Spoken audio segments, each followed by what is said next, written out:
আজ খুব সহজ একটি নদীর নৌকা নিয়ে একটি ছবি অঙ্কন করে দেখাচ্ছি।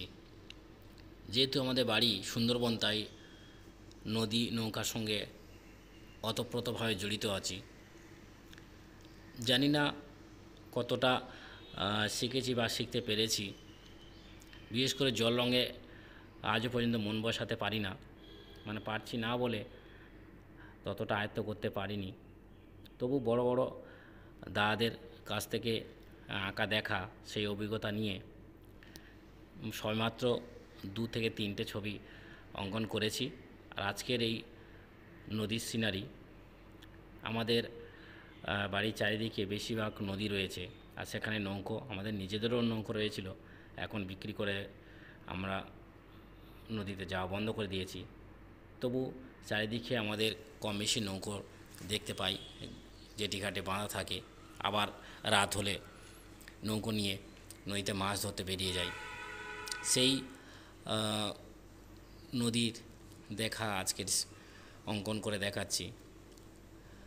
জল রং সত্যি খুবই টাফ, কিন্তু মন দিয়ে করলে বা যদি আগ্রহ থাকে অবশ্যই খুব সুন্দর আঁকা যায়, যেটা আমি এখন করে বুঝতে পারছি।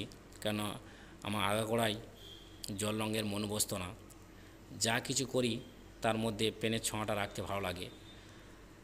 গুরুজির কাছ থেকে পেনের কিছুটা অভিজ্ঞতা নেওয়ার পরে পেনটা এতটাই ভালোবেসে ফেলেছি পেনকে, যে কোনো আঁকার মধ্যে পেনের টাচিং না দিলে মনটা ঠিক বা আঁকাটা ঠিক সম্পূর্ণ হয় না বলে মনে হয়। তাই আঁকার মধ্য দিয়ে পেনেরও কাজ করেছি। একটা নৌকা বাঁধা আছে এবং খুবই সহজ, খুব অল্প, খুবই সাধারণভাবে রং দিয়ে দেখানোর চেষ্টা করেছি। যে সমস্ত ছাত্রছাত্রী তোমরা নতুন, তাদের উদ্দেশ্যে বলা যে খুবই হালকা রং দিয়ে জল দিয়ে ভিজিয়ে প্রথমে তারপর রং করবে।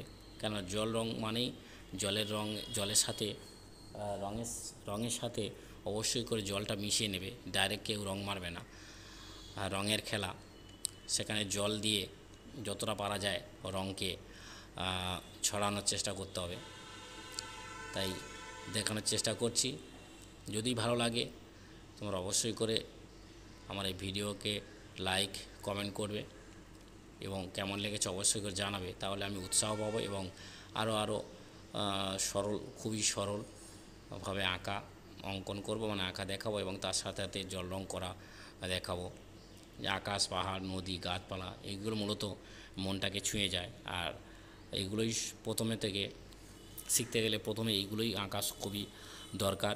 তারপর ধীরে ধীরে কঠিনের দিকে যাওয়ার চেষ্টা করবে এবং আমরাও দেখাবো।